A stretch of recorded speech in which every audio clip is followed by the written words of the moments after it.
North Korea has technically been at war for decades, but to date, Kim Jong-un has fought his battles with psychological warfare. Blasting unbearable noises over the border to torment its southern neighbours, trading propaganda and waste-filled balloons with South Korea, and launching provocative missile tests rife with anti-Western rhetoric. But now, rare footage shows soldiers from the Hermit Kingdom readying for battle. For the first time ever, they're in Europe, joining Vladimir Putin's war against Ukraine. It's a dramatic development, with experts warning it could spiral into a world war. If a spark happens, then things could move very quickly from a local incident into a global conflict.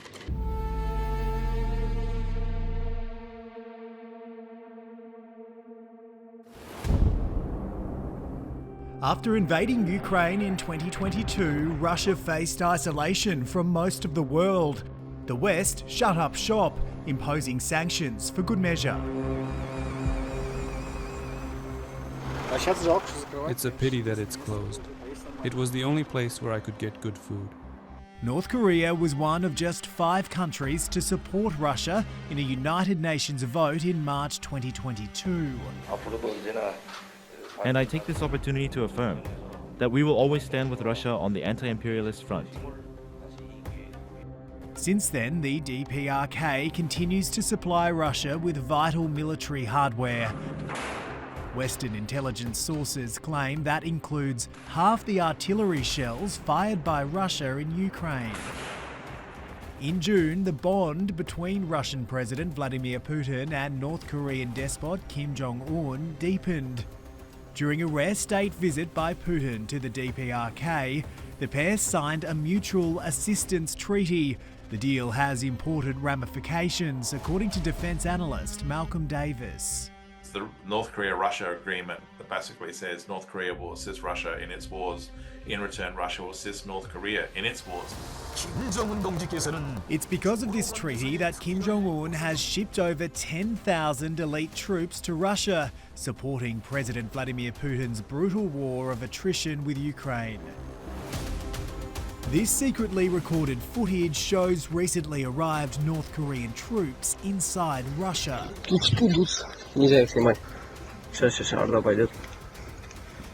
The backup renews strength in Vladimir Putin's campaign to take Ukraine, which has been labelled as a meat grinder by the West. The deployment of North Korean troops to Kursk is also a sign of Putin's growing desperation. Over 600,000 Russian soldiers have been killed or wounded in Putin's war, and he is unable to sustain his assault on Ukraine without foreign support. The Ukrainians are fighting back with courage, resilience, and ingenuity. Ukraine's military continues to gain ground in Russia's Kursk region. Thousands of troops have crossed the border equipped with US and German tanks, seizing towns and villages around 500 kilometres south of Moscow. It's Ukraine's largest incursion since the Russian invasion in 2022. It was a daring move that no one saw coming. Ukraine launched a secretive and largely successful offensive into Russia in August.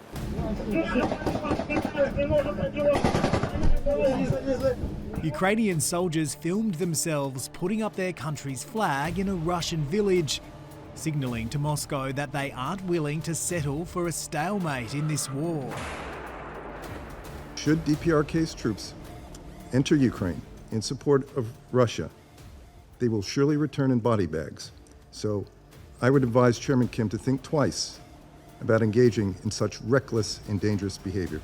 There's about 10,000 North Korean troops that have entered the war on Russia's side that are now fighting against Ukrainian forces, both in Kursk and in the Donbass. The 10,000 North Koreans joined Russian soldiers in the Kursk region, where Moscow has only managed to take back 40% of its territory since August. Putin hopes the extra manpower will help him finally peel back Ukraine's grip on the region. Part of the Ukrainian army unit that invaded the Kursk region is blocked, surrounded. Attempts are being made to unblock this group from the outside, to break through from the inside, so far unsuccessfully. The Russian army has begun to eliminate this group. Elsewhere on the front line, Moscow recently pushed 235 kilometres into Ukraine in 1 week, its fastest advance since the war began in 2022. That is a record for 2024. The most powerful regions are collapsing. It makes analyst Malcolm Davis worried for Ukraine. They're running short of weapons, they're running short of ammunition, they've got a serious manpower challenge, and now they're faced with an extra 10,000 North Korean troops. So we are at an inflection point in Ukraine. Things are growing even more uncertain, with President-elect Trump set to take office on January 20 next year. If I'm president, I will have that war settled in 1 day, 24 hours. I think everyone fully expects that to involve withdrawing any support for Ukraine and basically throwing Ukraine to the Russian wolves, in effect. If the Trump administration refuses to support Ukraine in 2025, and if Europe can't fill that gap, then Ukraine could be defeated by Russia. Now, more than ever, it creates an imperative for Zelensky and Putin to maximise their territorial gains. To talk just for ambitions of Putin, now I think it's not smart. So we need to be in the position of strong position, and if we will be in strong position, he will hear us. Otherwise, he will just speak. If Zelensky can cling on to the Kursk, Ukraine could have significant leverage come January, when it could be forced to cede Ukrainian territory currently held by Russia. For Putin, the most important thing is to push us out of the Kursk region. I'm sure he wants to push us out by January 20th next year. It is very important for him to demonstrate that he is in control of the situation, but he is not in control.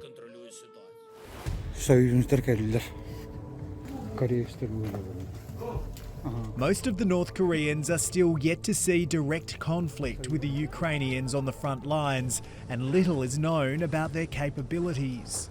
Are they highly skilled North Korean forces, or are they basically raw recruits that are basically being fed into the meat grinder? It's really impossible to know. According to South Korean intelligence, the troops belong to an elite special forces unit known as the Storm Corps. It's a well-known unit in North Korea. They are the special force. The Storm Corps was formerly consisted of the 10 brigades, like snipers, light, infantry, and then the airborne troopers. The elite forces are some of North Korea's best, according to a defector who once served in Kim Jong-un's military. It's easy to say that they are more trained than other normal soldiers. And also, the Corps have their mission to protect their area, but Storm Corps has no designated area to protect. So they are the special forces. Their missions are more like enemy's base, not protecting or defending themselves. So that's the, more trained, and they don't have territorial defense mission. So that's easy for them to relocate the unit to Russia. They won't have much freedom. I think these troops will be tightly controlled by their officers. They will be monitored 24/7, and if any of them survive, then they return back and they'll be thoroughly re-brainwashed by the regime to make sure that there's no hint whatsoever of these troops coming back and saying, look, we've been lied to since 1945 by the Kim regime. We need to do something about it. To defence analyst Malcolm Davis, it's clear that 10,000 extra troops alone cannot win the war for Russia. It's not a game changer. It complicates things depending on how effective those North Korean troops are. I mean, they could be quite untested, but if they are effective, then it would add to Ukraine's worries. But North Korea does have one of the world's largest militaries, with over 1 million active soldiers. Possibility that further foreign troops could be brought in is a worry. It's a concern shared by Ukraine's President Volodymyr Zelensky, who believes that the North Korean contingent could grow to 100,000. They are training, yes. Preparing, yes. And they participate, yes. How deep it will go? It depends on how the world reacts. The world is not reacting strongly enough to prevent Putin from making a decision and inviting more North Korean troops into the war territory. The symbolism of North Korean troops helping Russia has already drastically escalated the conflict. This is destabilising, this is risky for the world, and again we see Russia behaving in ways which are not conducive to peace, but are escalatory. In November, President Biden authorised Kyiv to fire long-range missiles into Russia. The United States strongly supports Ukraine's sovereignty and territorial integrity. Everyone around this table, in my view, should as well. But President Putin hit back with a hypersonic missile strike. And now Russia and North Korea are ramping up their nuclear posturing. Kim Jong-un has pledged a limitless expansion of his country's program, while Putin has lowered the threshold required to use his own nuclear weapons. In the previous nuclear doctrine, the use of nuclear weapons by Russia would be triggered by an existential threat, a threat to the state of Russia, putting this Russian state in jeopardy, as it was called. This new nuclear doctrine lowers that threshold considerably to a threat to the territorial integrity. And it specifically talks about the conventional weaponry that could be used in that threat, such as missiles, such as drones, such as other types of conventional weapons.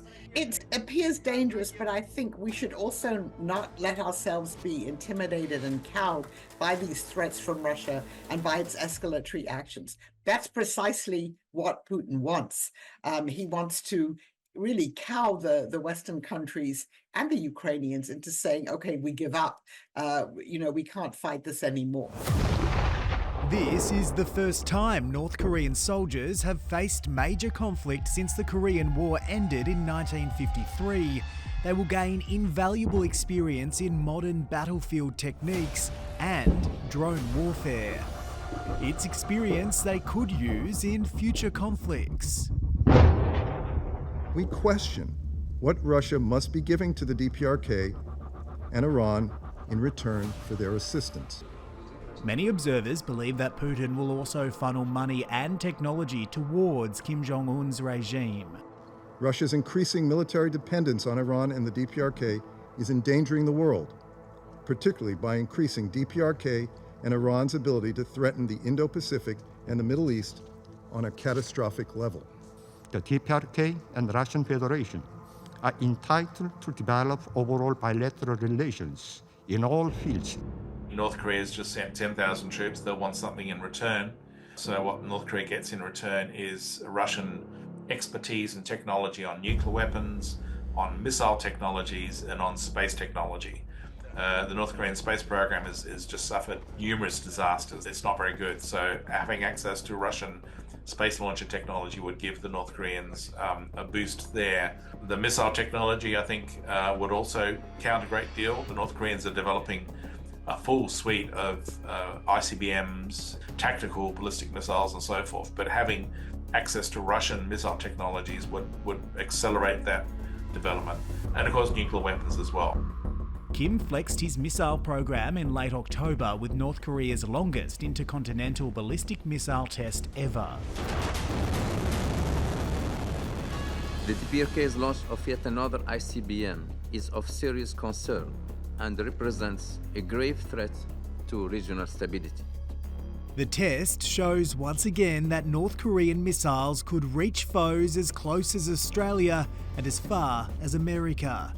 It's a fact top of mind for defence analyst Malcolm Davis, given the treaty signed earlier this year means Russia would come to North Korea's aid in an Asia-Pacific conflict involving Australia. If there was a crisis on the Korean Peninsula, then you potentially could see Russian forces becoming involved, attacking American forces, attacking South Korean and Japanese forces and Australian forces in and around the Korean Peninsula. So this is how you end up in World War III.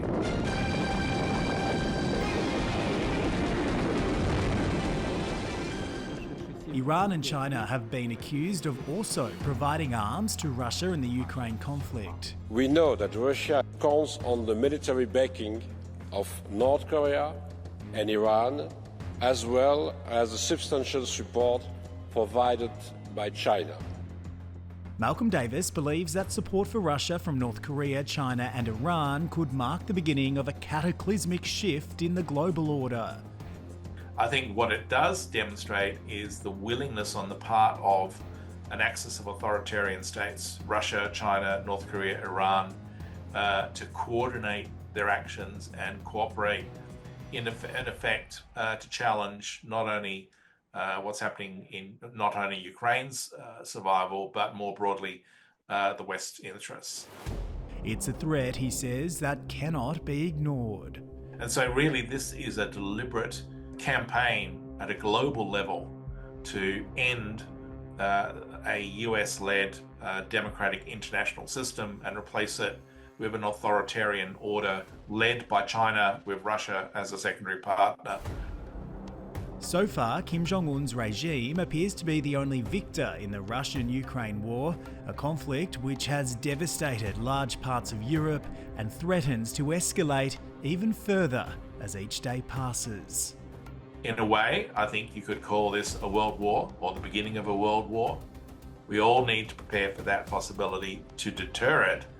And if we can't deter it, then we need to be ready to fight and to win.